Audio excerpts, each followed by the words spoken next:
Everybody needs good neighbors with a little understanding. You can find the perfect blend. Neighbors should be there for one another. That's when good neighbors become good friends. Here we are, Mrs. Mangle.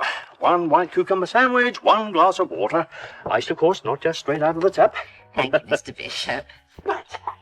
Mr. Bishop, Yes, Mrs. Mangle. I've just read that they've released Seven Brides for Seven Brothers on video, and I was wondering if you were going to drop by the rental place on your way home. 7 Brides for 7... That's an excellent film. Oh, glorious. No, I really shouldn't tonight, you know, because... I don't know, maybe if I... No, I mustn't, really. You have a problem, Mr. Bishop? Yes, as a matter of fact, I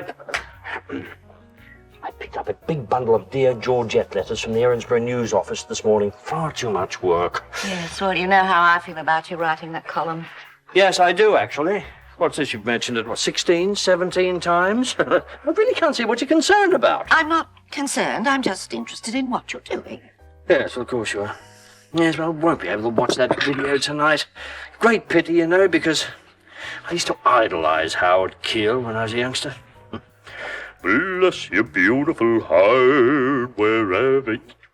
Oh. Yes, well, we all did. Little wonder, I suppose. Men were men in those days. Oh, they're not now? Well, I can hardly imagine a big, burly, wood-chopping type like Howard Keel masquerading as Dear Georgette. Can you? Yes, I can. And not only am I not going to stay here chatting with you, I will not have my masculinity questioned by you or anyone else. Now, have I made myself perfectly clear? Why, Mr. Bishop, I wouldn't dream of questioning your masculinity. Thank you. Oh, Mr. Bishop. Yes, Mrs. Mangle. Your bow appears to be coming loose. Listen to me, please. Maybe you're right, Scott. Maybe he was afraid to talk to us. I don't know. All I do know, the whole situation was very embarrassing. Well, okay. Then let's talk to him by ourselves. No, Scott. The subject is closed. But you don't It's understand. closed, I said. What's the point? Is everything all right, Mr. Robinson? Can I be of any help?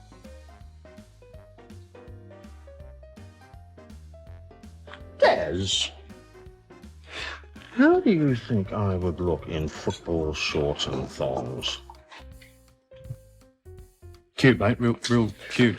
I'm glad you're here, Jim. I've been meaning to pass on my condolences about that fire. Nasty business, nasty business. Yeah, well, these things happen. Ah, yes, good. That's the attitude. No matter how bad things look, sun always shines tomorrow, eh? Yes. Have you got one of those pecan pies today, Harold? I have, yes. Won't be a moment. How long till the insurance money comes through? They're denying liability. They usually do, mate. Insurance companies have got short arms and deep pockets when it comes to paying out big claims like yours. Possibly. So what are you going to do in the meantime?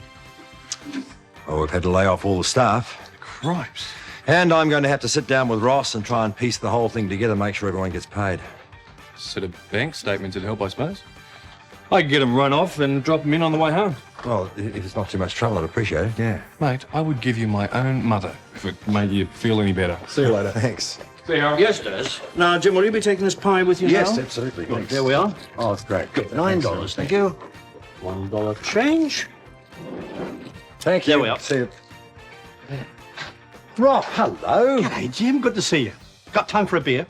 Oh, not now, mate, but listen, why don't you pop round to the house? We can have one there, and I'd like to have a chat. Wild horses wouldn't stop me. Okay. In the meantime, why don't you go and have a drink by yourself, Lewis? At least that'll keep you away from here. How now, Harold? See you later. See you. Well, what's the matter, Chuckles? Aren't you going to give your mate a big hug? That'd be disgusting. What are you doing here, anyway? Well, I was sorry to hear about the bundle you dropped on the stock market, wasn't I? Especially seeing I've paid back all that money I lost on the races last year. Have you? No, so you should have. Yeah, it's certainly come in handy now. Women like financial security, which is a bit of a pity for you, I'd reckon. Still, I should have warned you about the dangers of gambling. The day I take your advice, Lewis. Oh, I've upset you now, have I? You haven't upset me. You couldn't. You wouldn't believe how frustrating it was. Ross made me look like this complete idiot. Well, Jeff did warn you that he didn't want to get involved, didn't he? Anyway, you're that certain that Ross is a criminal? Paul, of course I am. Okay? Look, are you going to help me out with this thing or not? Did I say I wouldn't? No. Okay, tell me then, do you think that Ross got to this Jeff guy? It's hard to say, but I'm sure Ross and Mr. Green cooked up all that other stuff together.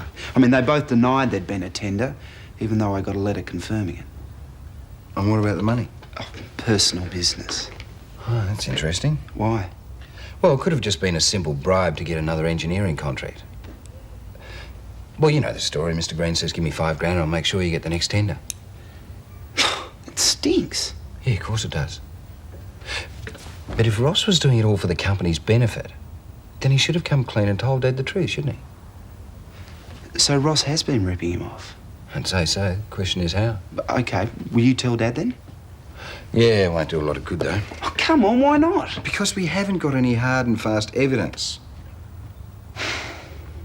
Okay. What do we do now then?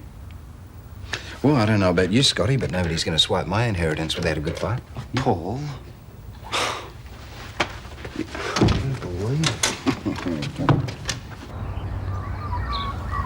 Want another beer, Rob? I'd love one, mate. Got time before the family gets home. Yeah, it's okay. The kids are staying overnight with Helen. Well, what about the wife? I wouldn't want anyone to think I was up to my old tricks and overstaying my welcome. Relax. She's working back late at the surgery. Here's good health. Yeah. Listen, no offense, but looks like you could use some good health at the moment. Well, it's not just the factory, Rob. I'm having to turn customers away at the workshop at the moment. My mechanic quit. Yeah, I heard. You wouldn't happen to know anyone who could take his place, would you? No, I'm sorry, mate. I've got the only two decent mechanics I know working with me and Turbo Turner. Oh, well. Listen, how about I put in a couple of days for you with the weekend? Charlene and I could at least clear your backlog. Well, that'd be great, thanks. Cheers. Well, two of you, what's this, a deputation? I just met Des I outside. want to go through these statements. Listen, I'm going to find make myself scarce. I'm not real big on business talk. Okay, well, thanks for dropping by, Rob, and thanks very much for your help with that little problem. My pleasure. I'll talk to you before the weekend. See you, fellas. Yes, See you, mate. Bye-bye. Right, let's get down to it. Here's a breakdown of the company's transactions over the last 12 months. Oh, go on. Well, I was under the impression that you thought the company was pretty cashed up, that's all. If you flip through and check the monthly balances, you'll see the totals have been rapidly decreasing, especially over the last 6 months. I don't believe this. This says $2.38. It's $2.38. Dear Georgette, my husband is a chronic snorer.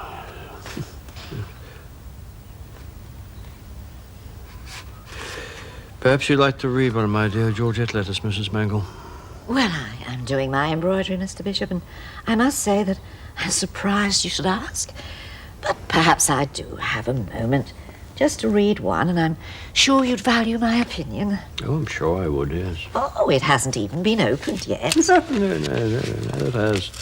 There's a whole bundle of them here exactly the same, all waiting my urgent attention. Well, you better get your head down and your tail up, hadn't you? Don't let me interrupt you. Dear Georgette, now what on earth have I done? Can't you read without moving your Oh, lips? don't be so highly struck, for goodness sake. It'll only take a minute. Dear Georgette, you may recall I wrote to you recently for advice. My situation was that I had taken a small amount of money from the cash register at work. And although no one knew of this, I was plagued by feelings of guilt, even though I put back every cent. Yes, I remember that particular chappie. I advised him to confess all to his employer. Well, that's the only way to ease a guilty conscience. I thought you may be interested to know I did exactly as you said, and as a consequence, I was sacked immediately. What? My boss refused to give me a reference, and as a result, I can't get another job. I was hoping you might be able to explain this to my sick wife and 4 hungry kids. Well, I hate to say I told you so, Mr. Bishop, but I told you so.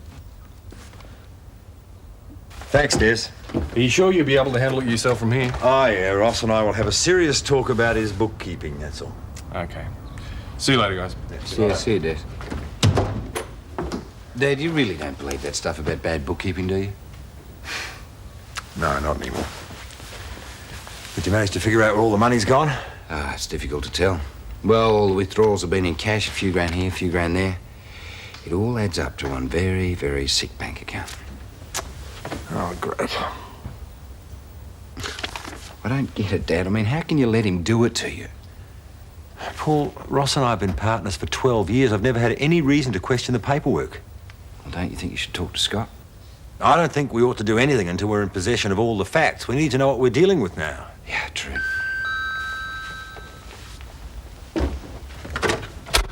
Hello, Jim. Ross, come in. We were just talking about you. Yeah, well, I thought I'd drop by and let you know how I went with the insurance company today. Not that I imagine you're going to jump with joy. They're insistent they won't honour our claim until the investigation's finished. Ross, we need to talk about the accounts. Sure, no problems. Aren't they? It seems that you're telling me one thing while the bank's telling me something else. You got some statements, did you? Yeah, help yourself. Have a look.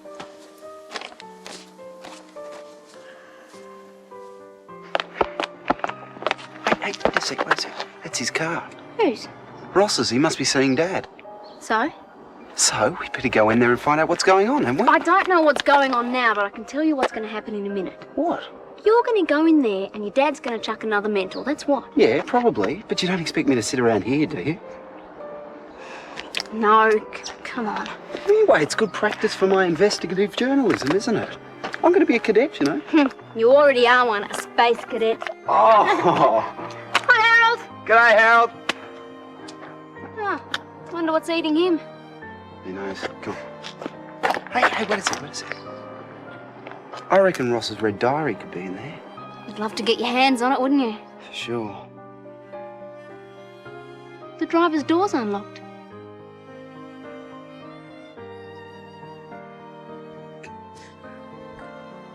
You stay over there. Watch. What's this? It's a cash withdrawal the day before. Where did that $3 go? I don't know.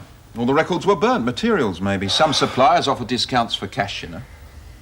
All right, forget the statements. Tell me about the board meetings. What do you mean? Every month you sat back there and told me how we were tens of thousands of dollars in the black. You had this little catchphrase. How did it go?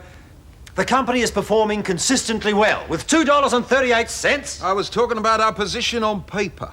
Paper position and actual cash on hand are two entirely different things. Oh, come off it, Ross. What happened to all the money? Have you been lining your pockets? No, and I don't see why I should defend myself against your charges of embezzlement. It was bad enough that I allowed that snooping son of yours to accuse me of handing out bribes. This is dumb, Scott. God knows what'll happen if we get busted. Well, maybe they'll give us Henry's old cell at Slam Oh, Road. great. I've always wanted to go to jail. Sounds like a really nice place. Look, Charlene, I realise this is dangerous, but it's also necessary. But what if the diary isn't even in there? I don't know. We'll put it on the passenger seat and hope that nobody notices. Oh, damn. What are you doing? Look, I'm going to have to break it open, okay? Oh, and then we put it back and he knows straight away. Well, can't be helped, can it? Oh, we're not even 100% sure Ross is a crook. I am. Scott! What? Oh, wait for me. Hold on. I saw those figures in black and white. What are you telling me now, Ross? That you kept two sets of figures? Well, I don't mix my projections with actual company accounts. Nobody does. Oh, so that's what they were, mere projections. Sometimes. Then you deliberately misled me. No, I didn't. I've just been a bit too optimistic with all the work I've brought in lately, that's all. Things haven't turned out the way I planned. Bet they haven't. Sorry, Paul. Look, you might think that Dad doesn't understand all this double talk, but I can. Mind your own business. I do. In fact, I've been minding it long enough to know the difference between bull dust and a balance sheet. So, I'm a liar too, am I? Well, you'll have to excuse me. I've had enough of name-calling for one day. There's no reason why I should hang around here and put up with any more of it. Put up or shut up. Isn't that how the saying goes? You thief. That's mine, and I've a good mind to call the police. Go ahead. Yeah, sure. You see, we managed to get your briefcase open and discovered this book. I think it's something Dad's going to find pretty hard to put down.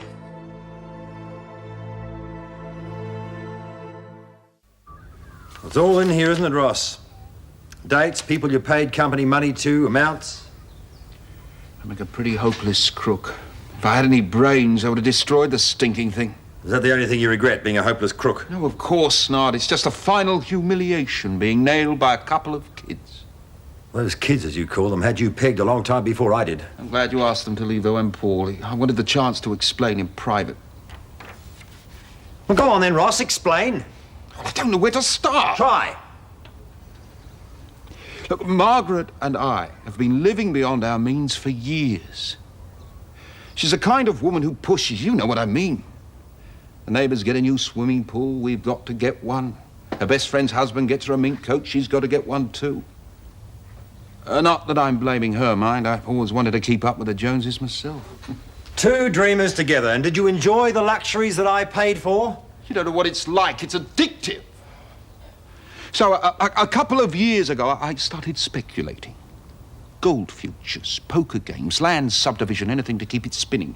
Waiting for that big deal that would make me enough to pay it all back. But it never happened. Look, I was in too deep to stop. I couldn't even fiddle enough out of the company to keep myself afloat in the end. So you started slinging money around, buying contracts. The bigger the volume, the bigger the take. I was desperate.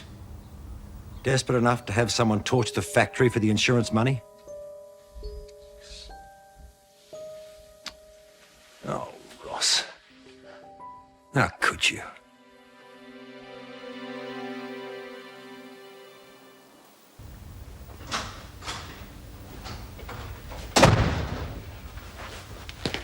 Oh, Mrs. Mangle. Well, I feel as if a great burden has been lifted from my shoulders. Your evening constitutional seems to have worked wonders. Oh, no, it was more than the walk. Oh, goodness gracious, yes, much more than the walk. No, I went down to the Erinsborough News office. It just happened to be my good luck that Sandra Lloyd was still there. Tell me, why did you want to see Sandra Lloyd? I quit my job. No. Effective immediately. Well, too much responsibility for too little money, I'm afraid. I always got the impression that you loved your writing, Mr. Bishop. Oh, I did, Mrs. Mungle, I did. But I felt dreadful about that poor chappie who lost his job. Well, worse than dreadful, really. And not without good reason. But what is your blushing bride-to-be going to say when she hears that you've lost this additional income? After all, you only took the job so you could get married. I imagine she'd be quite distressed when you tell her. Oh, but Madge would have. She'd understand, surely. Then perhaps you ought to pop over and let her know straight away, as you're so confident. It wouldn't do to have her hear the news from someone else, now would it? Ah, no, it would not. And don't be too disappointed. I'm sure they'll find someone suitable to take over your column. After all, it could be someone wiser, more experienced, and desperately in need of the money.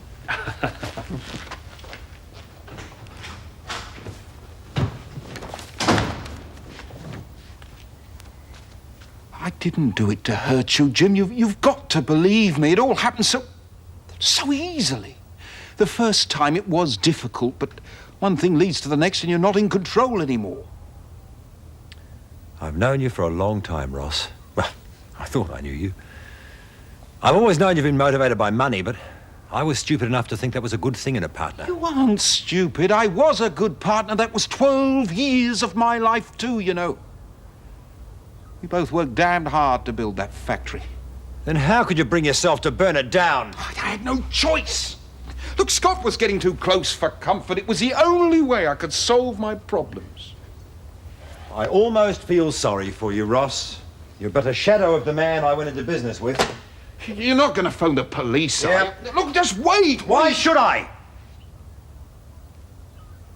Because nobody except you knows I had anything to do with the fire. They don't even know I had a motive. If you and your family sit tight and keep quiet, they'll have to pay us out. Think about it. If I go to jail, you won't see a cent of that money again. Do it for me.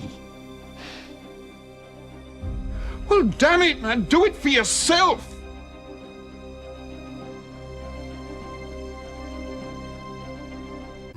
neighbors.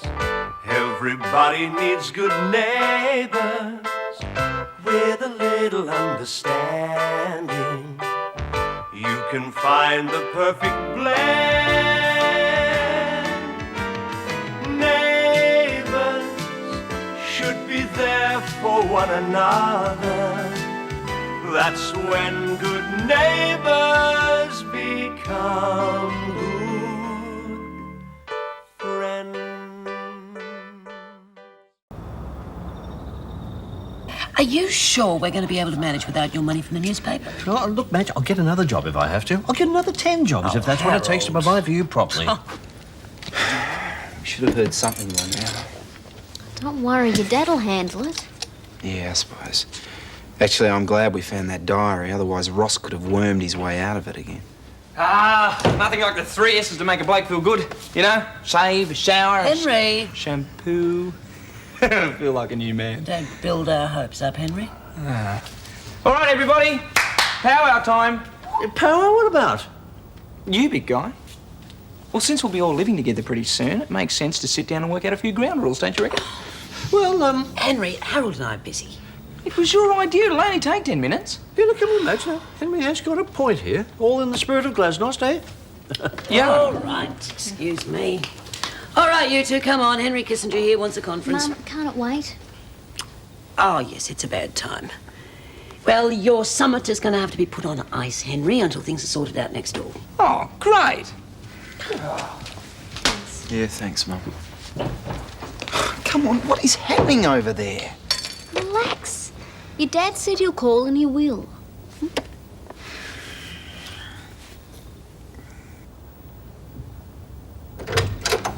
Home. Sorry I'm late. I must have dozed off. Not surprised. I didn't sleep a wink last night. Well, I can't believe I chose a time like this to try to catch up. Why? What's happened now? Ross. Scott was right. You mean he was paying bribes to get tenders? I wish that was all he was doing. It seems that my so-called friend and partner was not only ripping me off hand over fist, but he also confessed to having someone torch the factory. You're joking. Why? You tell me. He said he was desperate that the insurance company would have sold everything. What's he been charged with? I haven't called the police yet. Jim? Ross begged me not to. If I do, he'll go to jail and we won't get anything from the insurance company. If I don't know how I'm going to live with myself. Where's Ross now? He's gone home. I've still got the diary. What do you think I ought to do? Jim, I can't tell you. You know that. You're just going to have to decide for yourself.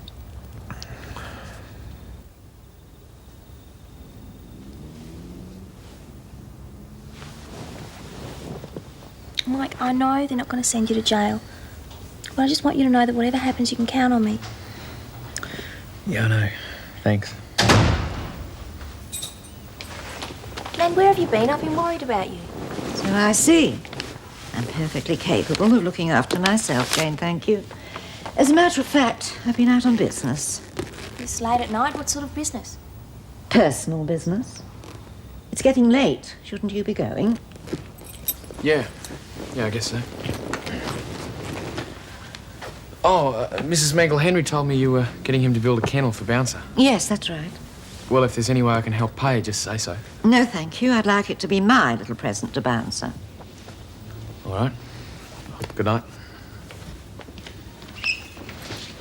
I guess I'll see you tomorrow then. Yeah, okay.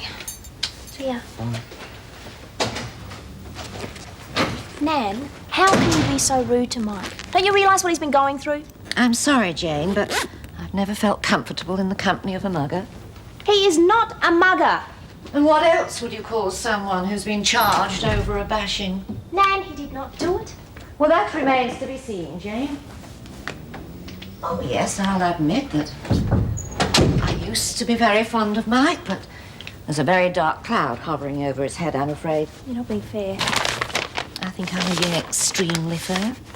And as for you consorting with someone in trouble with the police, well, I know I can't stop you, but I don't want it going on in my house. You don't even understand why Mike went after those guys, do you? He was torn apart by Daphne's death. His temper just snapped. We were all upset about Daphne, but that doesn't excuse him contemplating violent behaviour. Yeah, well, what about when Grandad left you? You got so upset you smashed that clock. That wasn't violent behaviour. Then you went and buried all his clothes in the backyard. Now, is that behaving rationally, is it? That's completely different. How? It just is. All right. I'll admit that grief can take its toll. All the same, I can never condone what that young man did. There's never any excuse for wanting to hit someone, Jane. And I'm just glad that I brought you up to know better. Smells great. Tastes even better. Whenever there was a crisis in my family, Grandma always recommended a good old hot chocolate. Wise woman. She sure was. Grandpa had shares in cocoa. What am I going to do? I know legally I should phone the police, but if I do, it's going to cause pain and heartache to Ross and his family and financial ruin for us. I wish I could talk to Paul about it, get his advice. And why don't you? Well, Rob's over there with him, and, well, I can't always be lumping him with my problems. Jim, there's nothing that Paul or I or anyone can say that's going to make the slightest difference. It's just one of those awful problems you have to work out for yourself. Hello. Hi, Dad. We saw that Ross's car had gone, so we just guessed the coast was clear, I suppose. Well, I'm sorry, I should have let you know. No, that's all right. So what happened? Well, I owe you an apology. You were right. Well, to a degree anyway. Ross was ripping me off, but he also had someone set fire to the factory. I knew it. We felt bad about forcing his briefcase, but we thought you had to know. Yeah, it was one of those cases of the end justifying the means, I think. See? I told you Dad would understand, didn't I? If there's one thing I've learned about growing up in this family is you have to do what you think is right, even if it means sticking your neck out, I guess. So, did he go quietly? I suppose the police impounded his car, did Yeah, they? we couldn't gawk out of the window from Mum's, so we missed all the action. Well, there wasn't any action. I let him go home. You what? Well, I needed time to think, and I ended up falling asleep on the couch. But you've still got the diary, haven't you? Oh, yeah, yes, I've still got the book. And I'm going to phone the police right now. Good. Margaret Ross left me no choice. Well, I'm sorry you feel that way. Margaret, at the moment, I have nothing more to say. Goodbye. What happened? Ross has been arrested. And his wife would have kept on abusing me for hours if I hadn't hung up on her. You did the right thing. Did I? You know you did. If anyone has the right to be abusive, it's you. You're the innocent victim in this whole mess. Yeah. I just can't believe it. My whole world was coming crumbling around my ears. What you need is some sleep. Look at you. Could make a cup of tea out of those bags. I know it's a cliche, but I've said it time and time again. Crime just does not pay. Thanks to Scott in this case. Well, I am glad Ross is getting what he deserves. The creep. Is Jim all right? Oh, he seemed pretty worn out. I'm not surprised. I mean, not only has he been betrayed by someone he thought was a close personal friend, he's lost his business as well. And I was so busy playing Sherlock Holmes, I didn't realise I was waiving Dad's insurance money. Now, come on, buck up. Jim will weather the storm, you'll see. Well, as Pope once said, an honest man is the noblest work of God. Harold, you're not a Catholic. Okay? No, Alexander Pope the poet. Righto. Some of us have to work tomorrow, so can we get back to this family meeting now? Quite right, Henry. We must, and it shouldn't take too long. Although I don't see why my moving in would require too much adjustment from you all. What do you mean we have to adjust? Why don't I make us a nice cup of tea? It's been very tensy. Jolly good idea, Madge. May I suggest chamomile all around? Very good for the nerves. Oh, great. We just love chamomile, don't we, guys?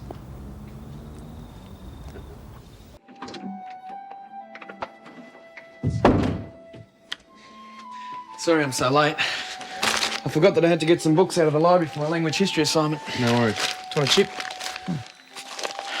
Des, shouldn't this little fella be in bed? We're watching this documentary on owls. It's educational. Des, I don't think your mum would approve of him eating that sort of stuff. Or being up this late. Mum been in your ear about Jamie again, is it? Des, she was asking a lot of questions this morning when I went over there. She worries about him. And I think he should be in bed anyway. Where would we be without your Uncle Mike? Come on, mate.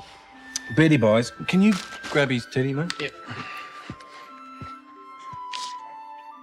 What's this? Oh, crikey, I forgot. Your solicitor rang. Yes, I can see that. That's what the note says. What did he want? He said to be in his office at 9 o'clock in the morning. I wouldn't panic. He probably just wants to go over some details of the case. It does go to court next week. Yeah, nothing to worry about.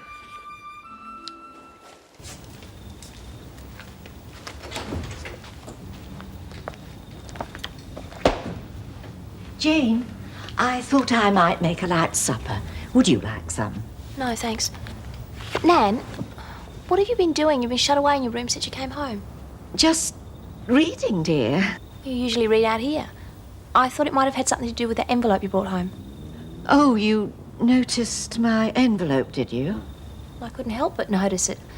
I thought it might have contained some legal papers for the divorce. Yes, it did. Well, not directly connected to the divorce as such, but yes, some personal papers. Nan, you're being as secretive as Mr. Bishop was about that silly D. Georgette column. I am not. I never heard such nonsense. Is it too much to expect a bit of privacy in my own home without being interrogated? I'm sorry, Nan, I didn't mean to pry. Never mind. I don't want to discuss it any further.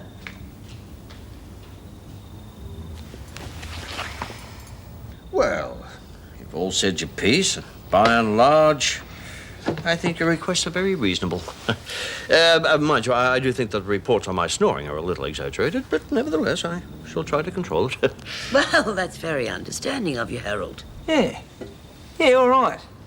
Seems to have cleared the air. Think I might duck down to the waterhole and have a quick game of darts. Just a minute, Henry. You haven't heard my conditions yet. Some other time, big guy. Oh, hang on, Henry. Now, this meeting was your idea. The least you can do is hear Harold out. Thank you, Madge. Thank you. Come on. No, I'm not asking much. Just 3 concessions on Sunday. 1. I think as a family we should all celebrate the Lord's Day together. You mean go to church? Yes, for starters. Now, I know a few here are a little lax in that department, but your mother and I can guarantee you that it's a very uplifting experience. Now, after divine service, Madge, I thought we could all come home here and share a meal together, eh? Well, Harold, as you know, the family roast's quite a tradition in this house as it is. I don't want to impose my thoughts on anyone else, Madge, but I thought Sunday lunch could be a vegetarian meal. What? Lentils for lunch? Well, Harold, I really do enjoy cooking a roast on Sunday. Yeah, but Madge, we have 3 meals a day, 7 days a week. That's 21 meals. Surely one tofu salad or a nut salad is not too much to ask for, is it? Yes. Now, thirdly, Sunday afternoon is a time for contemplation and relaxation. That simply means that after we've cleaned our rooms, we come in here and quietly sit, read, and meditate. Harold, does this meditate stuff include watching TV or listening to records? Oh, no, definitely not. Harold, we need loud music to relax. Next, you want us to shave our heads and chant on. Yeah, Mum, tell him. We don't mind making a bit of an effort and going to church, but as for his rabbit food lunches and quiet afternoons, he can forget it. Harold, nut meat really doesn't taste the same. Listen, Bucko, I spend all week working like a dog. Me too. Yeah, me 3. Well, yeah, usually anyway. All I'm asking for is 1 day in the week. Yeah, but Sunday's different. My point precisely, yes. Count me out. I mutiny. Yep, so do I. I mean, Sundays are fun days. Come on. Harold, you know that I'd always be happy to cook you a special vegetarian meal any time. Look at it. I'm out of here. Listen, all I want is some consideration on the Sabbath. Now, if I can't get that, and if we can't agree on it, how can we agree on the other 6 days? Tell me that.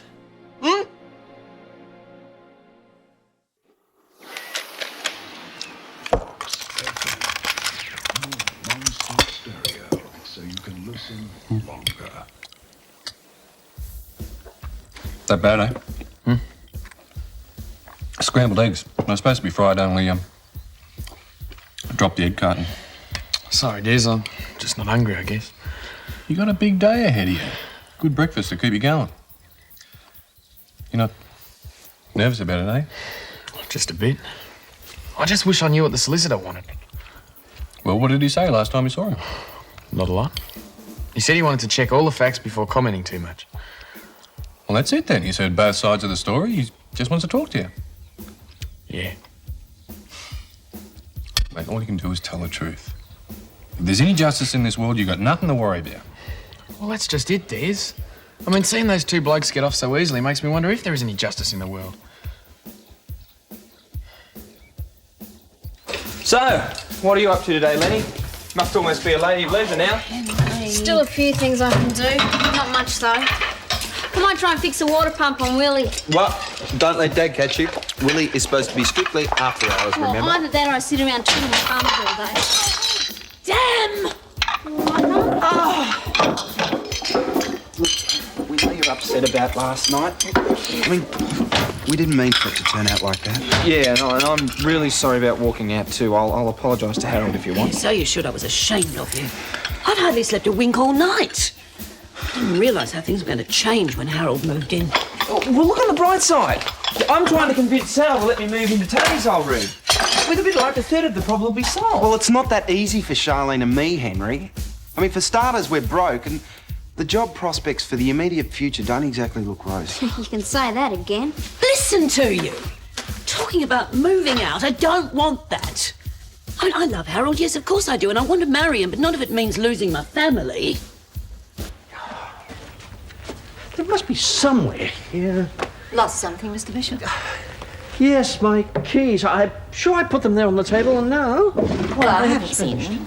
Well, I'm off now, Nan. I'll see you tonight. Oh, Jane, you will be home in time for dinner, won't you? Yeah, why? Well, I just thought it would be nice if the three of us could sit down to a meal together.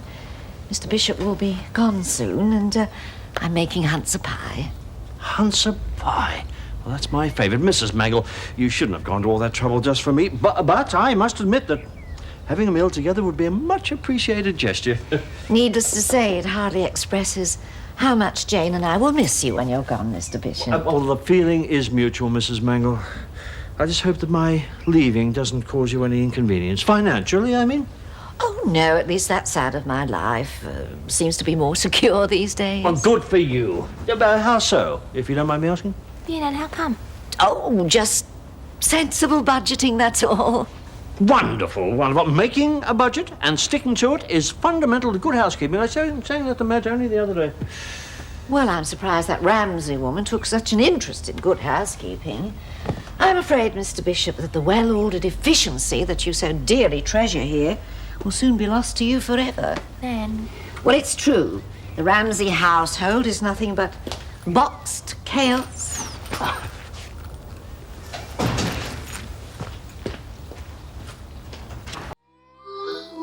Charlene? Oh, Oh, you all right? I didn't mean to start. yeah. I just wasn't expecting anyone. Willie's looking good. Yeah. Sorry I'm working on him in company time. There's not much else I can do, really. Well, all the other jobs need a qualified mechanic. Yeah, no, I understand. I thought why I came to see you, actually. You found someone? No one permanent, but Rob Lewis has agreed to come and give you a hand over the weekend. Oh. Well, at least that's something. We can finish the jobs that are only half done. Yeah, well, sorry I can't be more positive. You're not thinking about selling up, are you? Charlene, I might have to. You could say that as a result of certain events, I find myself with a cash flow problem. I know how much your apprenticeship means to you, believe me, and if there's any other way, I'll find it. But it's only fair you should know where you stand. Thanks. I appreciate it. So that is one cup of tea, is it, Jane? No coffee, thanks. Oh, so it is. I'm sorry. It's going to be one of those days today. You know, it took me half an hour to find my car keys this morning. Yeah, I know. I thought was I'd put there. Remember? Oh, so you were. Now I've got all these morning tea orders and I'm here by myself. It's all right. There's no rush. Right. Hello, Jane. Harold. Hello, Des. Just chocolate donut, thanks, mate. Can I wait a minute, Des? I'm in rather a hurry. It's okay, I'll get it myself. Where's Sally? She took the morning off. She's interviewing some prospective flatmates. All right, we'll be able to manage until Mike gets here. Oh, I shall be able to. How long do you think you'll be? You know what solicitors are like, mate. Could be hours. Why did Mike go and see a solicitor? Oh, just for a chat about his case. Nothing to worry about, we hope. That's good. Yeah, he was as nervous as a cat this morning. I don't blame him. You never know what you're up against with those blokes. Can't you? No, solicitors. It's like they talk a different language. Oh. Everything cool, mate? How'd it go? Not good. Those guys have really set me up. Honestly, I just don't know how some people can live with themselves. So where's it leave you? Well, because I went after him, the charge is grievous bodily harm. What does that mean exactly? It means if I'm found guilty, I could go to jail for up to 7 years.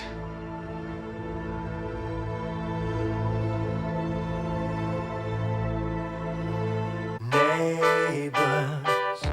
Everybody needs good neighbors with a little understanding. You can find the perfect blend. Neighbors should be there for one another. That's when good neighbors become good friends. You know, I do feel sorry for Jim. He must be in a state of shock over what happened to the business. Yes, and there's nothing anyone can either say or do to make him feel any better, unfortunately. Well, at least you're able to look after the kids a bit. Well, it's about the only thing I can do to help. Can we have a drink, please, Mrs. Ramsey? You know where the fridge is and the glasses. You help yourselves. Thanks. Darling, have you finished swimming? No, we're going back in. Not getting too cold, I hope. No, it's all right. When are Henry and Todd getting back? Oh, about an hour, I think. Why? We're going to help them build a dog kennel for Bouncer. Oh, yeah. Is that all right, Gran? We're doing it in Mrs. Mangle's backyard. Yes, but please be careful with the tools. Oh, and if you see Harold and Mrs. Mangle, mind your manners, whatever you do. The last thing we need are more complaints. Okay, come on, Katie. Okay, coming. Those two seem to be full of beans. You know, it surprises me that Beverly's not showing more signs of wear and tear. Yes, she's had a tough start to her marriage, there's no denying that. She's had to keep the kids happy and deal with Jim's financial setbacks. Stop it, Helen. It sounds like my problem's only worse. Anyway, at least I got the wedding sorted out. The reception is going to be here. It's going to be a smorgasbord. Lovely. What can I do to help? Well, when Henry gets back, you could come shopping with me and help me choose a new wedding dress. But you already have one. I know, but Harold waltzed in and saw it. Now, I don't mean to be superstitious, Helen, but I told you about Henry knocking the bride and groom off Eileen's cake. Well, we know what happened to her. It has taken me a long time to drag Harold to the altar. I'm not taking any chances now. Can't blame you. Match. The whole system is a flaming joke. Look what that ratbag Summers did. All he gets is a rap over the knuckles and they take away his stupid licence. Whereas Mike here just thinks about balancing up the scales a bit, ends up looking straight down the barrel at 7 years in the slammer. Piers, do you mind if we change the subject, please? I'm sorry, mate. But it's pretty outrageous, isn't it? You deserve a better deal than that, don't you reckon? You'll be all right, Mike. They're not going to give you a prison sentence. Oh, no, of course they won't. You read some dreadful things about prisons in the paper, you know. Young men, almost innocent, locked behind bars and come out as hardened criminals. Harold, cut it out. Oh, sorry, Mike. Oh, it's all right. Nothing I haven't already heard. Anyway, I might be able to tell you some of those stories are true soon. Hi, everyone. G'day, Sally. How'd you go finding a new flatmate? Ah, well, one guy played the drums. Wanted to know if I'd mind him practicing every morning before he went to work, like about 7 o'clock. Well, what's wrong? Has something happened? I'm sorry, Sally. I don't want to talk about it, okay? Mike? Mike, I'm sorry. Can you put this across tab, please? Right. Go, go, go, go, go, go, Oh, Gail. Scared the life out of me. Oh, look what you made me do, thanks. Didn't you say something about not playing during office hours? It's morning tea break. Well, it should be anyway. I sent Jane out for a sandwich and she hasn't come back yet. Well, in that case, give me a go. Okay, take a seat. All right, then, I'll do it. But on second thoughts, why play games? Yo, I thought you had work to do. Yeah, I do, but I can't seem to get myself motivated today. That's something on your mind. Dad's wedding. Thought you were pleased about that. Well, I am, except I just can't picture Dad being married to anyone but Mum. Well, it just seems odd, another woman in his life. I can't help wondering what she's like. Maybe you're a little bit jealous. Why should I be jealous? Because for years and years after your mum died, there was only you and Rob. The only woman in Rob's life was Daddy's little girl. Paul, I'm sorry I was so long. Oh, it's okay. Is there any way I could take my lunch break now, please? 10 in the morning? Yeah, it's kind of important. Well, in case I'm going to say yes. What was that about? Search me.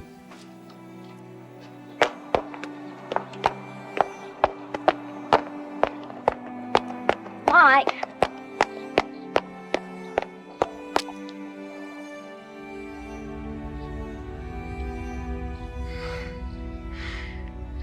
If I go to jail, Mike, don't think about it. Might not even happen. they're not going to let me off, are they? I mean, all the evidence is pointing against me. Those guys set me up good and proper, didn't they? Even if they believe them, there are special circumstances. They might find you guilty and let you off, or you might get a couple of months. Oh, great. I can't stand the thought of a couple of days. And like Harold said, jails these days, they're Mike, you'd survive. not... What if I did? What am I going to do then? Go back to uni, get on with the rest of your life. Oh, sure. Do you think I'm going to get a teaching job?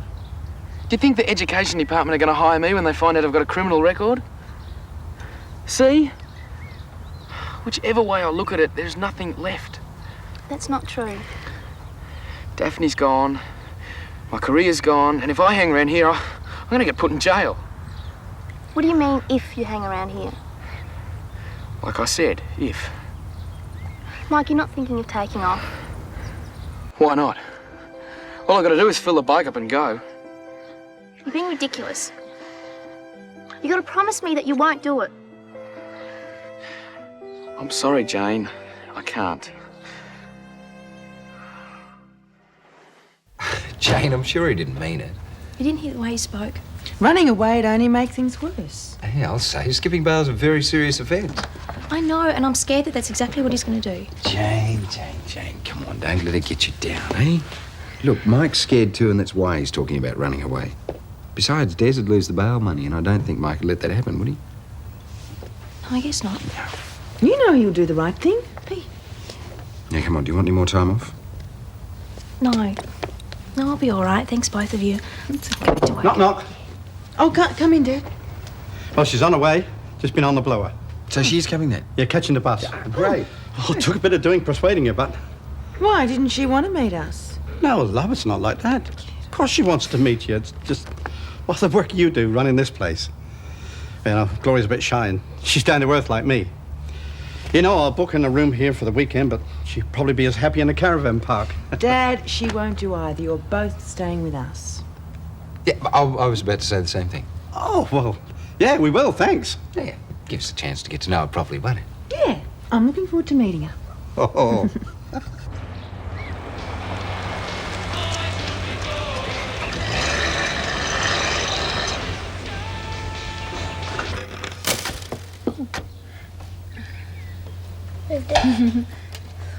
Oh, you're back. About time. Can we start the kennel now? Hang on, can we catch our breath? We've been waiting for ages. So, we've been working. Yeah, you bet we have. But seeing you're so keen, how about giving a hand unloading Bertha? Sure, come on. You won't be able to do that mile by yourselves. Henry, what have you been doing to get them so excited? Oh, don't ask me. I've never seen anyone so eager to unload tools from a car. Oh, well, games can be boring. Any action's better than none. I'm not complaining. Well, I better go and do what I normally do, supervise. Not so fast, Henry. I want to ask you something. Oh, what have I done now? Hear that, Helen? Guilty conscience? It's all right, Henry. We just want you to mind the children while Helen comes shopping with me for a new wedding dress. Oh, is that all? Mm-hmm. Oh, no probs. We're all doing Bouncer's Doghouse anyway. Yeah, well, you deserve to be in the doghouse yourself after the way you carried on, but we'll talk about that later. Yeah, whatever you say, Mum. Oh, Henry, watch the children if you're using power tools. Oh, don't worry, Mrs. D. We're only in the planning stages at the moment. See ya. Right. You and Henry had a disagreement? Oh, no, not really. Just they're all talking about moving out after the wedding. When Harold moves in? Yes, exactly. Well, they're not fledglings anymore, Madge. They're all old enough to leave the nest. But I don't want them to. There's no use fighting it. Look, you're starting a new life with a new husband. They'll always be your children, but they're ready to start a new life, too. Yes, I know you're right, but I just wish they'd stay a bit longer. I might have to remind you one of these days that you said that. But seriously, Madge, you've devoted most of your life to them. Let them go if they want to. Okay. Luce, will you take some of the weight? What do you think I'm doing? Hey, that's... I'm back in a minute. Hi, Mike. G'day, Luce. How have you been? Oh, okay. I'm just about to head off. I'll come over later then and tell you about Arlenwood. I'm not sure when I'll be back. Well, why? Where are you going? I don't know yet.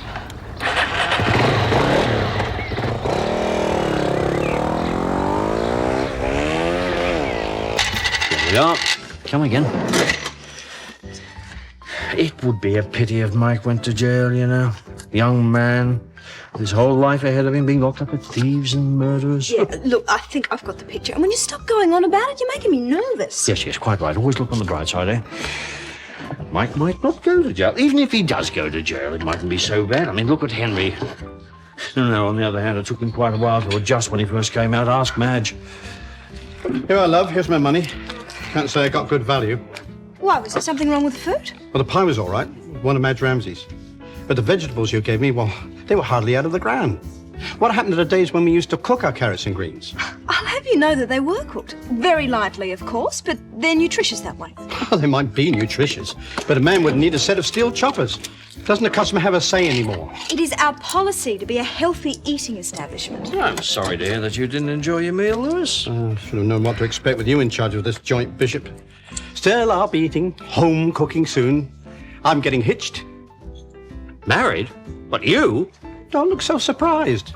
She's a young and beautiful widow, if you must know. Oh, well, yes, congratulations, Lewis. And who is the lucky lady? Gloria Gardner. She's coming down to visit with Paul and Gail this weekend. You'll probably see her around the place. Can't miss a top sort like Gloria.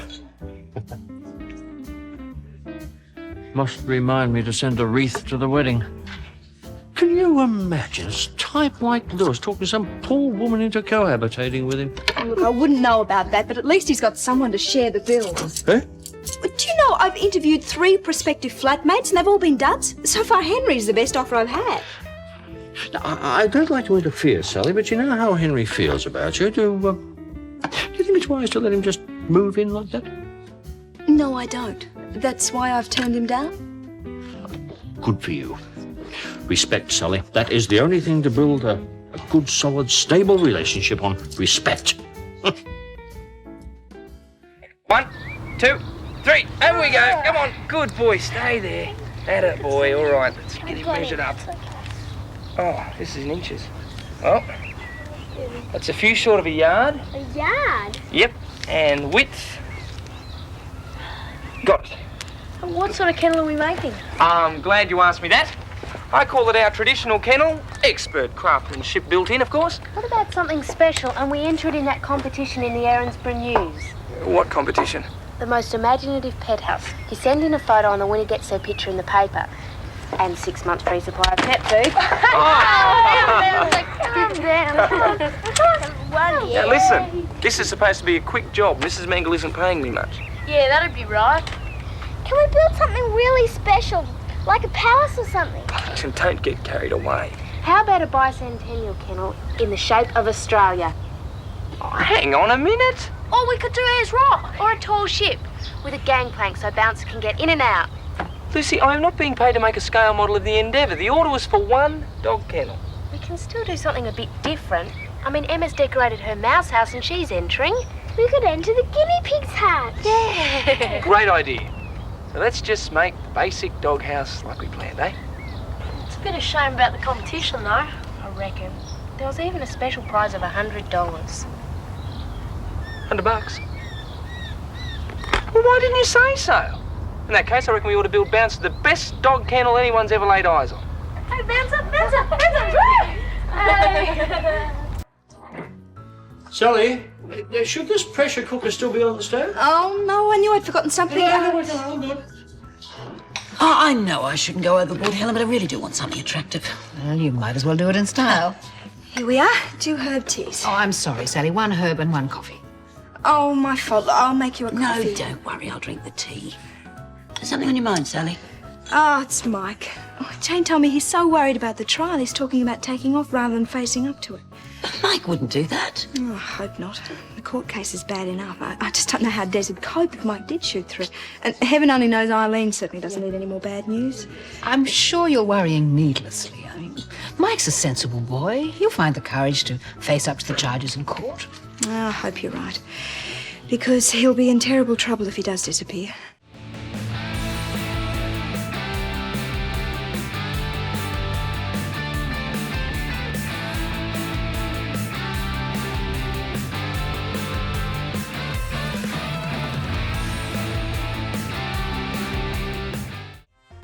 Right, here's what we've got so far. Front door, lovely gabled roof, and flagpole. What about a window? Not with real glass, but if you want an ornamental hole in the wall, you've got it. And curtains? You'll be curtains in a minute. Hey, how about a veranda? Oh, a poochie patio, sure. And how about a rocking chair for those long summer evenings? No, it wouldn't be that hard, and it'd go with the design that we've got, and then Bounce could have a choice of sitting outside or inside. Okay, but only if I can get cheap timber. One veranda coming up. And 4 milkshakes. All right. Thanks. Now, I'm not sure who's who. Ta. Might be asking what you lot are up to? Art and architecture, Sal. We're designing a new pad for Bouncer. The first dog kennel in history to have an automatic food dispenser and a solar-powered fan for summer. Why would you want to do all that for a dog? It's for Mrs. Maggie. Yeah, well, would you mind telling me why she'd want you to build something that looks like a pagan temple? It's a special kennel. We're going to enter it in the pet house competition. Well, I hope you show her the plans, because I'm sure she doesn't want that monstrosity in her garden. It'll look better in real life, Harold. Well, I wouldn't mind Bouncer coming to live at my place. With all these reports of burglaries, I'd feel much safer with a dog in the flat. Oh, you always have me. I'll keep the burglars out. I don't bark and I only bite when I'm excited. Don't you ever give up. Nah, why do you want me to? How about dinner tonight? Sorry, promised Des I'd pick up Jamie from daycare. Besides, I want to see Mike. I said hi to him earlier, and he was in a really bad mood. Where was this? In Ramsay Street. He said he didn't know when he was getting back, and he just went off without saying goodbye. Oh, no. It's a pleasure to see Home James doing so well. Yeah, the limo's been booked pretty solidly lately. So it seems. Well, I'd better get back and rescue Henry from the children. Or the children from Henry. Either way, it might be wise to check. Helen, if you'd like to drop in over the weekend, you could meet Dad's fiancée. Oh, I'd love to. You must be curious about meeting her yourself. Yeah, you could say that. Do you have a photo of her? No. Oh. Well, do you know anything about her? Not much. She's Gloria Gardner. She's a widow with 4 children and 2 boys still at home, and that's as much as I know until the bus arrives. You sound a bit nervous. Yeah, a bit. I never really thought much about Dad finding somebody, but well, now it's happened, I couldn't be more pleased. Good. Well, I'll see you then. Bye. Okay. Bye, Paul. See you again. G'day, mate. How did you enjoy the daycare centre at Lassiter's? Well, he doesn't seem to have suffered any obvious injuries. Yeah, but I don't want to make a habit out of it. And don't mention anything to Mum if you go visiting her. You know what she's like. Doesn't want her grandson raised by strangers. Mrs. Kirkwood's hardly a stranger. She only lives down the street. Tell that to Mum. Do you want to stay for dinner? Well, if it's no problem. Of course not. You know you're always welcome. Yeah, well, thanks, Des. Will Mike be here for dinner? Yeah, she'll be home soon. Des, I don't want to alarm you, but Jane said that he was talking about taking off. Taking off? Well, she said that he was really stirred up. Yeah, well, I'd be thinking the same thing too, but I wouldn't go through with it. Lucy Robinson told me that she saw him going off on the bike somewhere. Probably just going for a ride to clear his head. He'll be home tonight. Yeah, you're probably right. Relax, Mike will be fine. Come on, cheer up. Heard any gossip? Not really. Unless, do you know Rob Lewis? Yeah, is he back in town? And he's getting married. Rob Lewis? Crikey, he must have found a glutton for punishment. That's just what Harold said. Paul, will you hurry up? I want to get dinner in the oven before Gloria arrives. Yeah, coming. Don't get yourself in a tiz. Besides, you don't have to cook a banquet, you know. I'm not. I just want to get organised and out of the kitchen so I can get to know about it. You still sound a bit nervous to me. All right, I'll admit I've had some strange feelings, but Dad's in control of his own life these days, and if he wants a wife, well, good on him. That's the attitude. Get used to it. I have. I think I can even imagine what she's like. Oh, yeah? You're not normally one to make predictions. OK, what is she like then? She's like Mum. Quiet, sweet, and sensible. OK, Sherlock, what made you come to this conclusion then? Elementary, my dear Robinson. Men who remarry always choose the same sort of woman. Yeah, not always. Well, in Dad's case, I'd better not. Now, you wait. This Gloria Gardner's going to be just like Mum. Great, I'll coach you both. She's here. She's here now? Yep. Oh, come on, love. Hello! So you're my new family. Oh, Paul. And you must be Gail. It's beaut to meet you, loves. I'm going to be your new mother.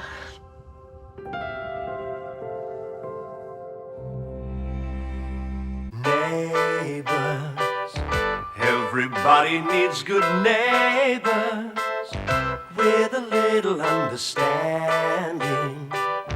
You can find the perfect blend. Neighbors should be there for one another. That's when good neighbors become good friends. Wiener Schnitzel, Lucy's favourite. What's Todd's favourite? Well, as far as I can gather, cheeseburgers. I love cheeseburgers too. Mrs. Daniels? Do you know what Todd's star sign is? No idea. Why don't you ask him? Mrs. Daniels? Sorry, Emma. Of course it's going to win. Henry's a genius. Emma! Hi, it's great to see you. Hi, Luce. G'day, Emma. Hi, Todd. Hi, Katie. I've got heaps to tell you. Come into my room. I've got some great new tapes. What about the others? They're okay. I want to talk to you. Yeah, but it's bad manners. Emma wants to be with Todd. I'll put a sock in it, Mabel. Hang on a minute, all of you. Now, Lucy, your father and Beverly are having a night out, and not before time. I am in charge. Emma is invited to stay. Am I going too fast for you? Then why don't you play your tapes in the living room? Then everyone can enjoy them. Gran, you hate my music. Well, why don't you bring me those Mickey Mouse earmuffs your father brought back from America? Okay. Should see the kennel Henry's building for Bouncer. Tell me about it. Dear Georgette, my husband ignores me. He spends the evenings at the pub and the weekends playing golf with his friends. We've been married for 20 years, but I'm beginning to suspect he doesn't love me anymore. I don't know what to do, signed, Worried Wife. The swine. We'll fix him. You've been having a splurge, have you now? What, dear? Well, the new food processor. Oh, it's lovely, isn't it? I know you've wanted one for ages, but I was always under the impression you couldn't afford it. Well, with the little extra cash coming in now, I felt I should spoil myself, that's all. Well? Well, what? Well, where's the little extra coming from? And don't tell me it's clever budgeting again. My business is my business, thank you. Why is it a secret? I don't wish to discuss it anymore. Well, it wouldn't be anything illegal, would it? Jane! Well, the busker down at the station does all right. You haven't got a piano accordion stashed away somewhere, have you? I have never heard anything so ridiculous. Well, it's your fault you're making me guess. Oh. Or perhaps you're moonlighting as a fortune teller. Madame Mangel knows all, huh? Stop it. Mrs. Mangle, is Jane here? Yes, go through. There's nothing wrong, is there, dear?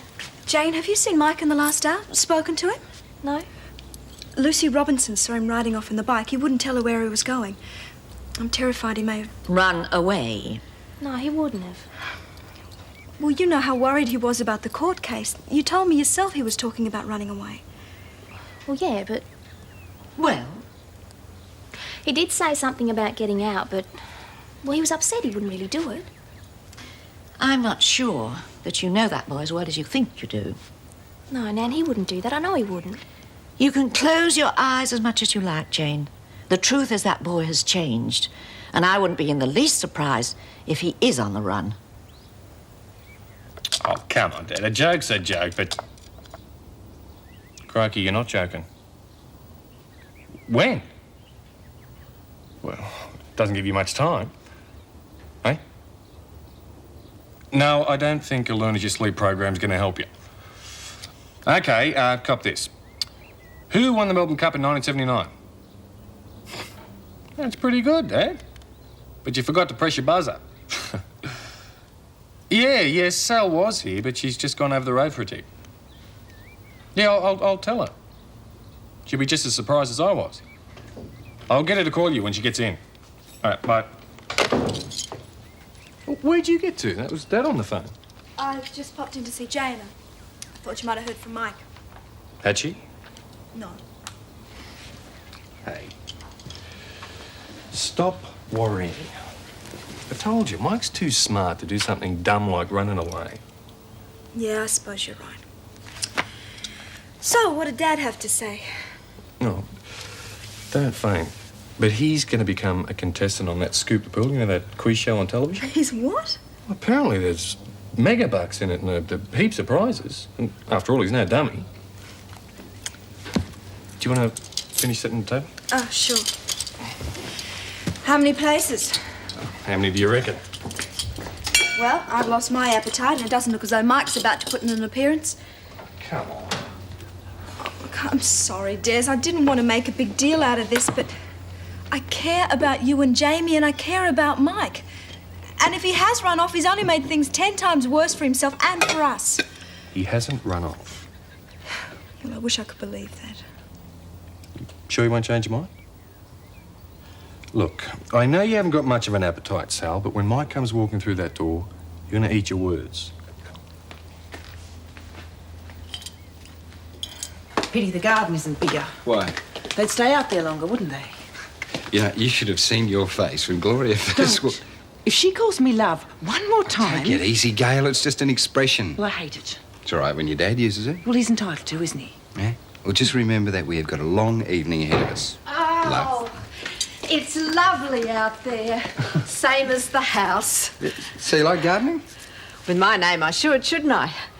Gardener. Get it?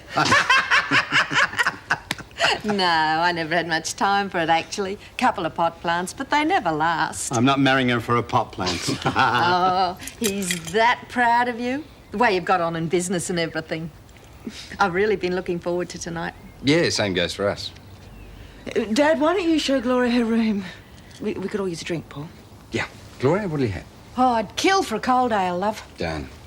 Well, where do I go? Upstairs, sweetheart. If we're not back in 2 days, send a search party. Oh, you are awful. A cold ale, eh? Why don't you ask her if she needs a glass? I'll give her a chance, Gail. I know all I need, 2 things. Listen, she hasn't even been here an hour and she's bending over backwards to be nice to you. She's tried to use me to get her hooks into Dad. Rubbish. Haven't you got eyes? If anyone is making the running, it's your dad. He's in love with her. She must think he's got money or something. Gail, I'm warning you, don't underestimate your father. If you spoil this for him, he won't forgive you. She's common, Paul. Look, he's entitled to make a fool of himself, but I'm not going to sit back and let him ruin his life.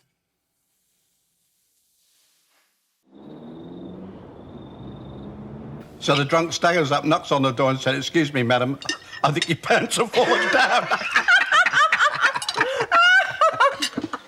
Rob Lewis, that'd get you barred from the coal and candle. No sense of humour in that place. This is top tucker, Gail. Yeah, Rob never told me you could cook as well. This is real posh, love. It was one of my mother's recipes. Hey, this is real linen. You don't want to trust your dad with this. He's a real grub. I told you, didn't I? These two do things in style. Heaps of class.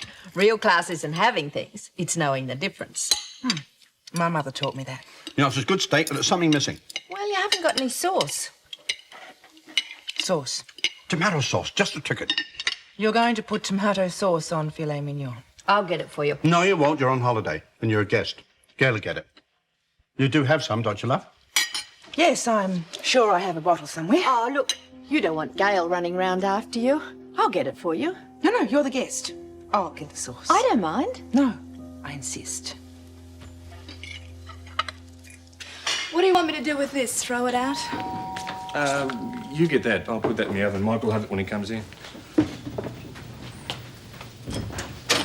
Jane, come in. Have you heard from Mike?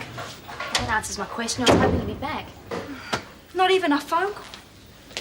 So what do we do now? Well, I suppose we could phone around his friends. Maybe he went to visit Pete Baxter, one of his mates from uni. And then they'll start wondering why you're looking for him.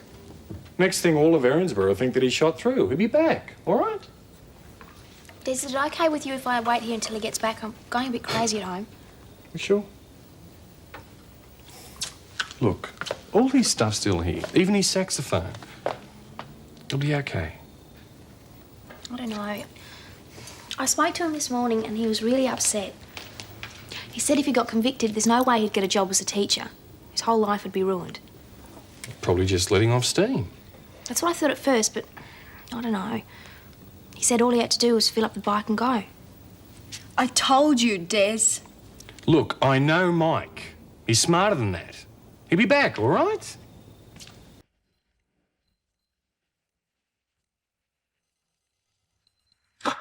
Okay, beat that then. No problem. I want to go. Hey, not now, Katie. She gets a go. You always muck up the scores. Emma, check this out. In a minute. The girl's got neon hair. In a minute. Forget it. Ouch! Oh, never good at sewing. Now you go to sleep for 100 years. There are some days, Katie, when I would relish that. I thought you'd have the cards out by now, you lot. Cards, great. I'll take you turkeys to the cleaner. Maybe later. No, let's. Then everyone can play. Okay, suckers, the casino's open. Put your money where your mouth is. Hey, we'll play pairs. Me and Emma against you two. We can't play pairs. You can if you play euchre. I can't play that. Oh, you'll catch on. You and Emma. You and Emma. Is she ever gonna grow up? I reckon she got it right. I'm going to bed. Night, Emma. Night, Brown. Oh, darling. It wasn't my fault. It wasn't Emma's fault. But since you asked my opinion, I'll give it to you. If having one special friend means being selfish toward everyone else, then you could find yourself with no friends at all. Think about it. So, Dad's moving in. Soon as we're married. My place is right near the circuit, so it'll work out well all round. My brood could certainly do with a man around the house. You must really be looking forward to that, Dad. As a matter of fact, I am. They're wild mob, but they're good kids. When you've been on your own a bit, well, you appreciate a family and all the home comforts. Oh, he's a terror. One-track mind. What a pity you won't be able to see that much of each other. Another cuppa, Gloria? Carlo, just what the doctor ordered. You were saying? Oh, the racing circuit. It's a shame you'll have to be separated so often. Oh, my first husband was a truckie. I'm used to keeping the home fires burning. And I'll tell you a secret. Gets a bit lonely at times, but the homecomings make up for it. Oh, is that a threat or a promise? Just you keep up your vitamins, that's all. I guess things must have been pretty tough for you with such a large family. Ah, it was a struggle, now and again. But not anymore. Well, I mean, now you'll have another wage packet coming in, won't you? Well, we haven't talked about things like that. It's not very practical, I suppose, but then we haven't felt very practical, have we? No, we've been in love. I'll tell you what, Gloria's getting a wedding outfit tomorrow. Why don't you help her? Oh, I'm sure Gail's got better things to do. Actually, I'll be tied up at Leicester's. Yeah, except... Why, it's your benevolent boss, and seeing tomorrow's Saturday, I think you should have it off. Get to know Gloria. Well, there you go. It's all settled. Thanks, boss.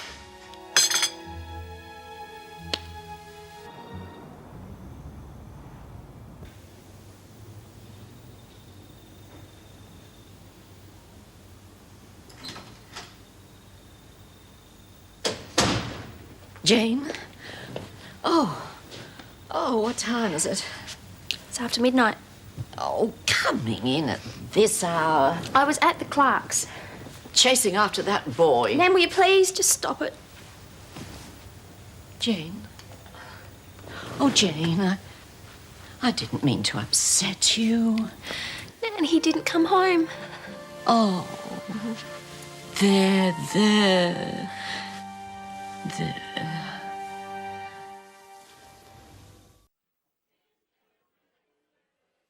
Come on, Jamie. Big boy, please. You keep humouring him like that, you'll be feeding him breakfast till the sun goes down. I appreciate you staying over last night. You didn't have to do that. Well, I just wish you'd let me find some of Mike's friends. What, cause a panic? No. Who's opening the shop this morning? I am. Oh, good God, look at the time. Can you finish feeding Jamie, please? And Des, don't you think you should call the police? Look, suppose he has run off. I'd be just setting them on to him. Or suppose he's had an accident somewhere. Suppose he's hurt. Think I haven't lain awake all night thinking about that. Morning. Mike, what time did you get in? About 2:30. You didn't wait up, did you? We've been worried sick about you. I'm sorry, I got a blowout on a back road. By the time I got to a phone, it was about 12 o'clock. I didn't want to wake Jamie up. Yeah, right, fair enough. Oh, thank God you didn't go through with it. Go through with what? Running away. A couple of things you said to Lucy. Look, I may be scared, but I'm not crazy. I'm sorry you're worried like that, but you didn't have to. Good boy. Look at him thinking so. Come on. Have your ears squeaked. No, come here. Come on, buddy. Oh, do you want to go roller skating this afternoon? We might. We might? Oh, good. After lunch, I'll go to Lima. Forget it. Katie! Don't get heavy. We've got better things to do than skate around while you two ignore us. We'll go and help Henry with Bouncer's kennel. Come on, Katie. Great. There we go. Thanks, love. Oh, I'm dear. sorry. I'll get you a fresh cup. Don't worry. Bit of coffee in the saucer never worried me. I used to wait tables myself. Just what I needed, coffee stains. No problem if you soak it quick. Got something to change into? Oh, good thinking. Look, I'll pay you now, because my daughter-in-law will be along any tick of the clock. That way you can dash off and change. Oh, thanks. Do you live around here? No, I shouldn't call him a daughter-in-law, really. Not yet. Not till Rob and I walk down the aisle. Bad luck or something. You must be Gloria. How'd you know? Well, everybody knows everybody else around here. I'm a friend of the family, Sally Wells. Pleased to meet you, love. And congratulations. Rob thinks he's the luckiest man alive. Oh, I'm the lucky one. He's a real pet. Good morning, Mrs. Mack. Sally, is there any word of Mike yet? Well, actually, I guessed as much. Poor Jane, breaking her heart over a criminal. Oh, half a dozen Danish pastries, please. I'm in a hurry. Coming right up. Oh, this is Rob Lewis' fiancée, Mrs. Gardner. Mrs. Mangles, Gail's neighbour. Struth, this place is like a rabbit warren. Pleased to meet you, love. So you're going to marry Rob Lewis? That's right. Perhaps you're just what he needs. I beg your pardon? Well, after everything that happened, all his friends around here forgave him, but they certainly couldn't help him. I'm sorry, I don't understand a word you're saying. Oh, I took it for granted that you knew the whole story. But if Mr. Lewis hasn't told you, it's hardly my place. And what is your place? Head chook in the Sticky Beak Brigade? What? Really? Morning, Gloria. Morning, Mrs. Mangle. The car's out the front. I won't be a minute. Don't worry. I'll wait in the car. Well, they say daughters-in-law have a cross to bear. I don't envy you, dear. Common as dirt. What was that all about? You know, I've never agreed with Mrs. Mangle about anything before. Still, I suppose it's the first time for everything, eh? You didn't have much faith in me then, did you? I did. I was just scared, that's all. Yeah, well, I thought about splitting. I admit that, but that's one reason why I couldn't. You...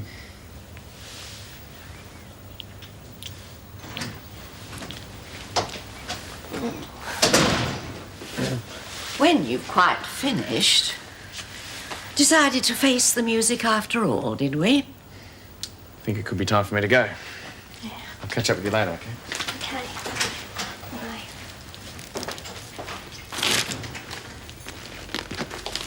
Jane. Nan, please don't start. I think you should stop seeing him. Why? You and he were getting along fine. Until he showed his true colours. Trouble with the police, charges in court. I'm only doing it for your own good, dear. Yeah, tell me about it. If they find him guilty, you won't be seeing very much of him at all. So you might as well get used to the idea. Decisions, eh? Yes. This one costs more. But your father would give me a good ticking off if I worried about that. Well, balancing a budget isn't one of Dad's strongest points. The only thing he's ever done with money is waste it. My taste's all in my mouth, I know that, love. You choose. Which one is the wedding dress? It's really not my business. You don't like them? You chose them. Yeah, but you were there. You could have helped me. But you don't like me much either, do you? You don't like me marrying your dad. You said it. I didn't. Be fair dinkum if you don't mind. I won't tell him. He thinks you're wonderful. I love him too much to spoil that. But if you think you can split us up, you've got a fight on your hands. You've been warned.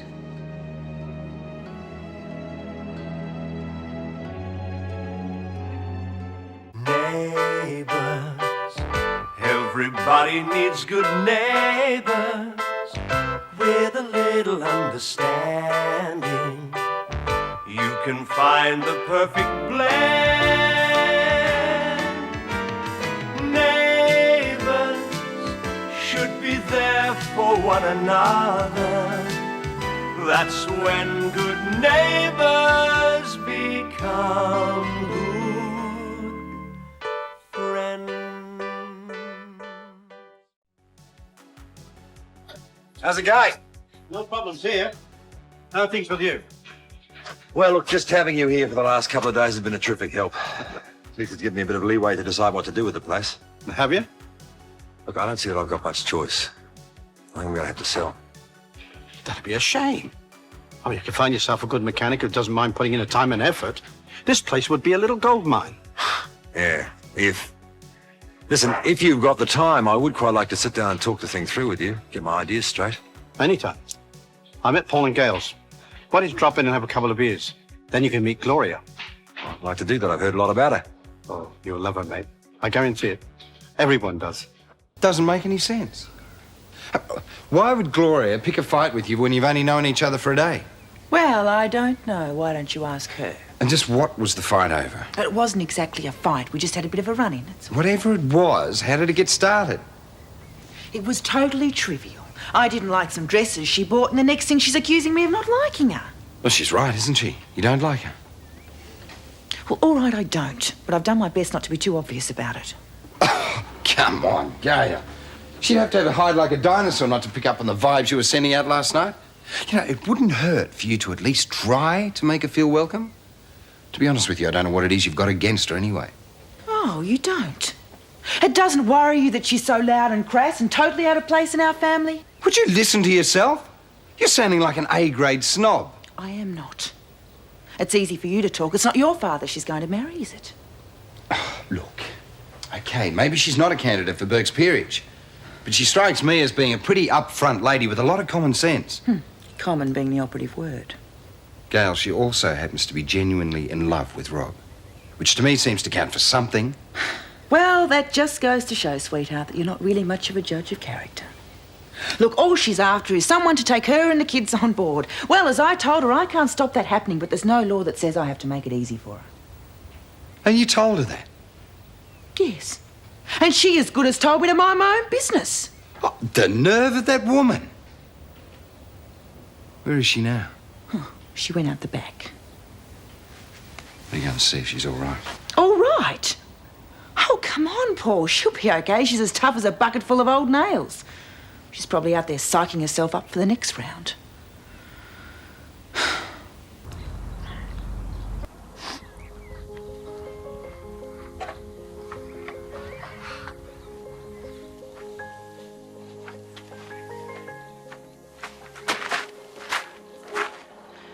Look, Gail told me, and I'm sorry. Just one of those things. Just as well I know where I stand. Look, whatever she said, she probably didn't really mean it. Oh, yes, she did. So did I. Shame. I'd like to have gone on with her, for Rob's sake. But I can't change the way I am. Wouldn't even if I could. If Gail can't accept that, it's just too bad. Look, why don't you come back inside? We can sit down and talk It's about nice of you to try and patch it up, love, but it won't work. I've met Gail's type before. She and I'll never get along. At least you know you can stay with us for as long as you want, eh? I know you really mean that. We'll all be a lot happier if Rob and I go to a hotel. Oh, come on, Gloria, that's silly. I won't stay where I'm not wanted. And now I'd like to stop talking about it, if you don't mind. Otherwise, you and I'll end up having an argument, too. Neither of us want that. Yeah.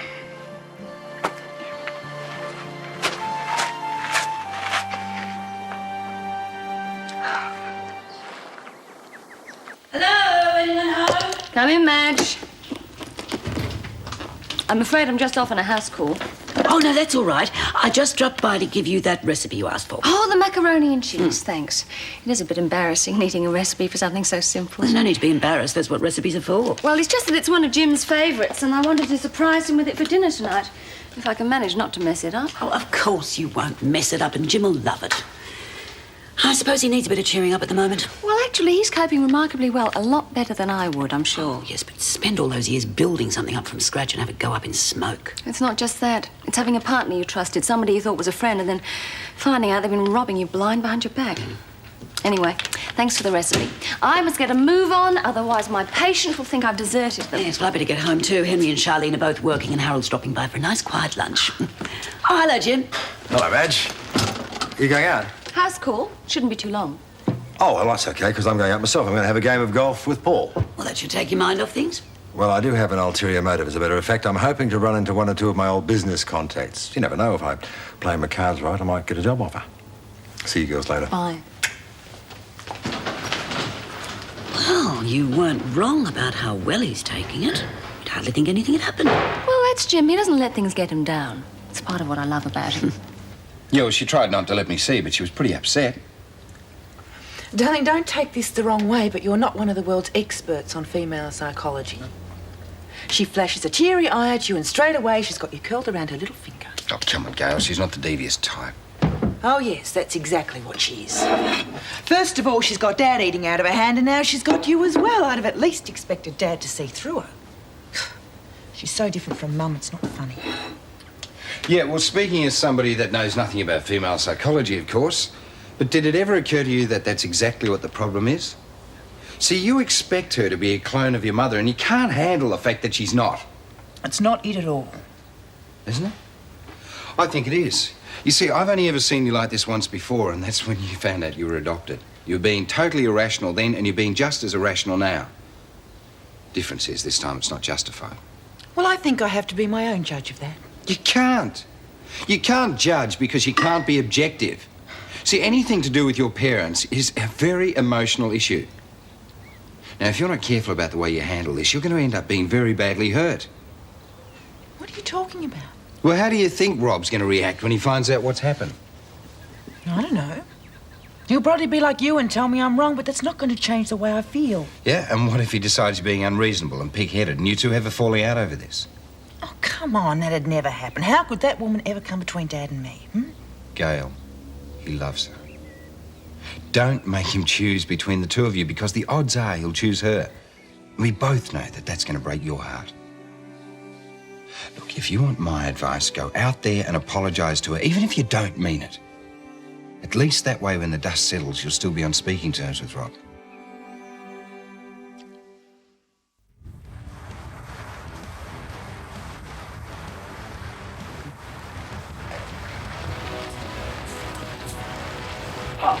Hello, love. What's up?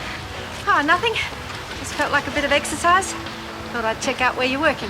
I thought you and Gail would still be down the shops. I know, we got back a while ago. Did you get something nice? Couple of dresses. I don't know if they're as nice as I thought they were in the shop, though. Maybe I'll take them back. Everything okay? Fine. Gloria, this is Charlene. Charlene, Gloria. Hi, Gloria. Nice to meet you. You too, Charlene. Sorry. He's hopeless, isn't he? I've really been looking forward to meeting you. Likewise. Especially after all Rob's told me about you. Geez, I wish I'd had to get up and go to do the sort of thing you're doing. Ah, never too late, Glor. The truth is, I'm not really mechanically minded. Besides, I'm happy enough with my job at the supermarket. Still, I think it's great that kids like you are setting your sights on something better. Oh, no, not again. The amount of time I spend answering that thing, I reckon I would have been better off doing a receptionist course. Love, I've been thinking, it's not really fair on us to log on Gail and Paul like this, you know. They're young people, got their own lives to lead. It is a bit crowded, all four of us cooped up in the house like that. Lassiter's seems like a nice place.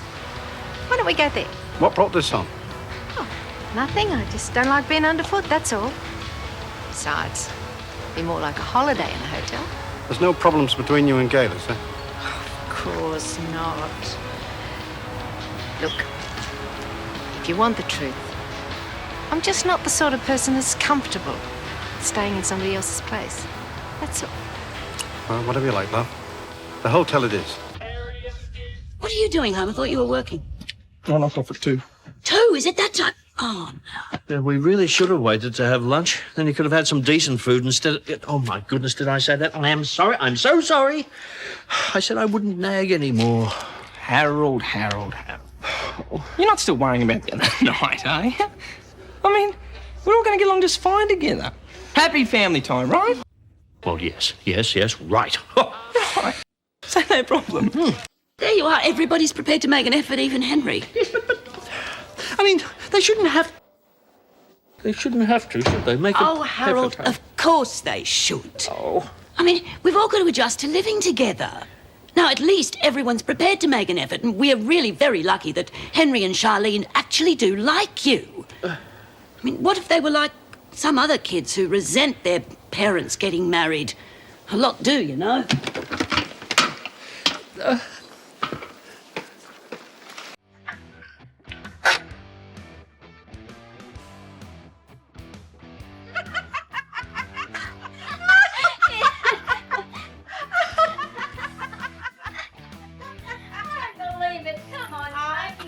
I swear, it really happened. And they say the customer is always right. Except when they're arguing with my Gloria. Oh, hi, love. Hi. Oh, Gail. Rob and I were just talking. We really appreciate you making us so welcome and everything, but we think we should move to a hotel. I see. You don't mind, dear love? We just feel we wouldn't be imposing there. That's silly, but I can never really relax in other people's places. No, that's okay, as long as you both be comfortable. Oh, love, what have you done now? Slice off a couple of fingers, that's all. Oh. Careful. Don't be such a baby. You'll live. Oh, we could clean up that cut, though. You got a first aid kit? Yeah. Come and run it under the tap. Get rid of some of that dirt. Yes, nurse, whatever you say. It's a good thing the big sook's got someone to look after him.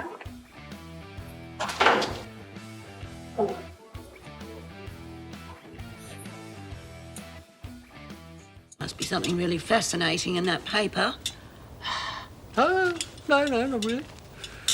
For someone who wanted to talk, you're not making much in the way of conversation.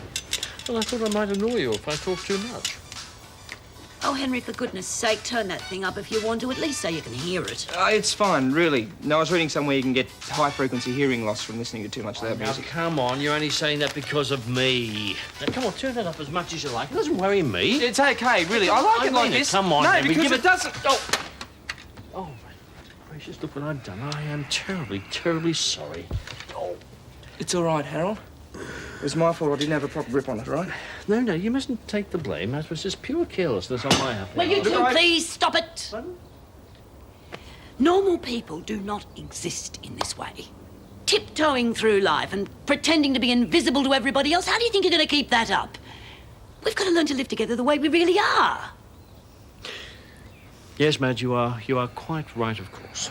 Harold, I knocked the paper out of your hand. No, thank you, Henry. Thank you, but didn't knock it out of my hand. I dropped it. No, it was my fault, you see. You had it in... No, it was. We All both right, made- I dropped it. all right. We are going to do this under combat conditions. Tomorrow is Sunday, and we're going to spend the day together like one big happy family. And before the day is out, you two are going to get along like mature adults if it kills you.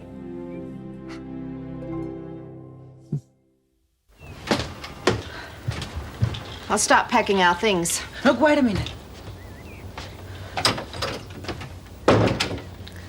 Look, you don't have to go. You've changed your tune a bit, haven't you?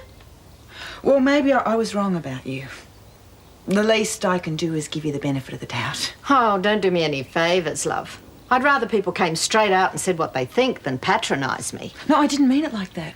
Oh, I know how you meant it. Look, Gail, I'd have really liked to have been friends with you. But there's no point in pretending. We're two different sorts of people, and we'll never like each other. For Rob's sake, I hope we can be polite when he's around. Let's not kid ourselves we can be friends. Now, if you don't mind, I got a lot of packing to do. Come on, Dad. You didn't expect to get a job first day back on the market, did you? Well, maybe not. I didn't expect to get treated like a leper either. It's a bit of an exaggeration, don't you think? Is it? People I've known all my life can't even bring themselves to talk to me. Well, it's not as if I've done anything wrong, apart from be stupid enough to trust someone I thought was my friend. Oh, well, don't get all gloomy about it. Just give it time to settle down. And in the meantime, if you're short, I'll give you a loan. Oh, thanks all the same, Paul, but no thanks. Hey, guys. Just on my way to the milk bar. Anyone need anything? No, thanks. I mean, we're all right. Oh, by the way, Mr. Robinson, I was sorry to hear about all the bad luck you've been having. Bad news, eh? Yeah, well, it's one of those things. These things happen. We'll be right. Hey, good thing you married a doctor. At least you won't have to worry about starving to death. See you later. Oh, come on, Dad. It was Henry's way of trying to cheer you up. It was just a joke. Yeah, just a joke. It's all very funny, isn't it?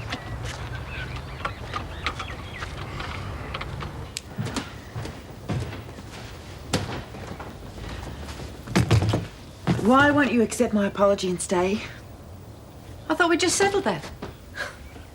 It's because I don't like you and you don't like me. We're judging on first impressions. We haven't given each other a chance. And look, if I can admit I've made a mistake, why can't you? Because what you call first impressions, I call instincts. I got pretty good instincts about people. I don't think you're a bad person, but I do think you're a snob. I knew before I came here that you and Paul were successful business people, and I was really worried that I wouldn't fit in.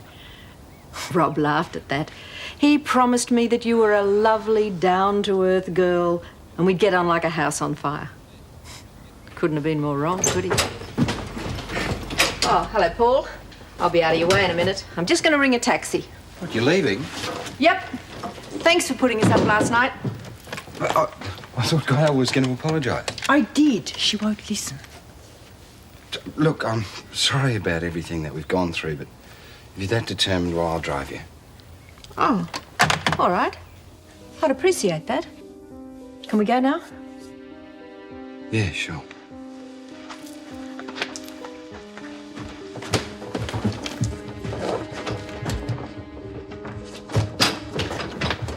This is a bit of a worry. So far, everything seems to be happening exactly the way it's supposed to.